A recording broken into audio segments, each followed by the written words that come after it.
Esta é a parte 2 da análise audiovisual, grandes massas de mediastino. Precisamos desmistificar alguns dogmas?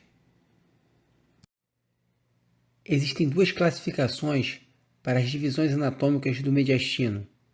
Uma classificação mais clássica, em que se divide o mediastino em superior e inferior, e esse inferior seria dividido em mediastino anterior, médio e posterior.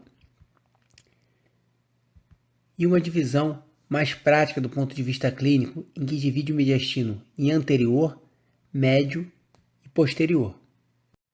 Quando há obstrução traqueobrônquica, os pacientes podem cursar com dispneia, respiração ruidosa, tosse inespecífica, desconforto torácico com sensação de opressão, taquipneia, estridor, roncos e diminuição do murmúrio vesicular.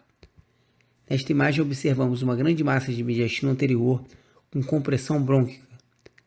Nesta segunda imagem, uma massa de mediastino anterior maior ainda, com uma grande compressão extrínseca e grande redução da luz da traqueia. Temos sempre que avaliar se os sintomas pioram com o decúbito. Algumas vezes os sintomas não têm correlação com o grau de obstrução, por isso que é importante avaliar o paciente do ponto de vista clínico e radiológico. As crianças, em geral, apresentam sintomas mais precoces, pois a árvore respiratória das crianças tem menor calibre e elas são mais facilmente compressíveis devido a uma estrutura imatura cartilaginosa. Na síndrome de veia cava superior, o paciente pode apresentar dispneia, cefaleia, alterações visuais e mentais, há uma exuberante circulação colateral e turgência jugular, edema de face, pescoço e membros superiores e algumas vezes a história de síncope. Nessa imagem observamos uma evidente circulação colateral e aqui a causa da obstrução, uma massa comprimindo a veia cava superior. Em geral, os sintomas pioram com o decúbito e a síndrome de veia cava superior se caracteriza como uma emergência oncológica. Quando há compressão vascular pulmonar e ou cardíaca, os pacientes podem apresentar alterações hemodinâmicas.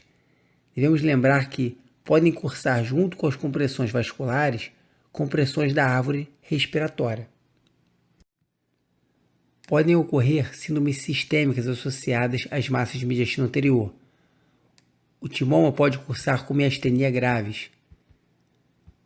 Os tumores de tireoide podem ser hipofuncionantes, produzindo hipotireoidismo, e hiperfuncionantes, produzindo sinais clínicos de hipertireoidismo.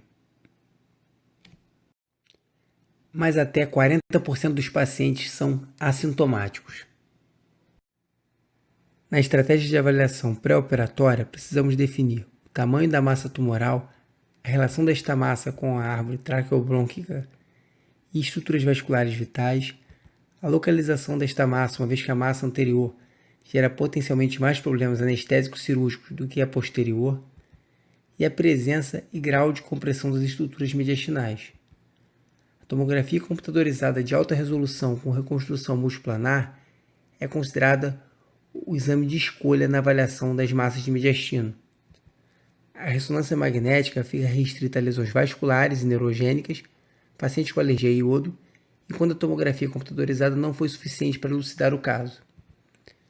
O eco transtorácico e transesofágico podem ser utilizados na suspeita de invasão cardiovascular e quando há derrame pericárdio na tomografia. A prova de função respiratória, segundo alguns autores, só tem valor quando há piora no decúbito dorsal. E as curvas de fluxo-volume não têm valor na avaliação pré-operatória desses pacientes. Dúvidas sobre esta análise audiovisual? Entre em contato conosco. Nosso e-mail contato@netforyou.com. Espero vocês na parte 3 desta interessante análise audiovisual.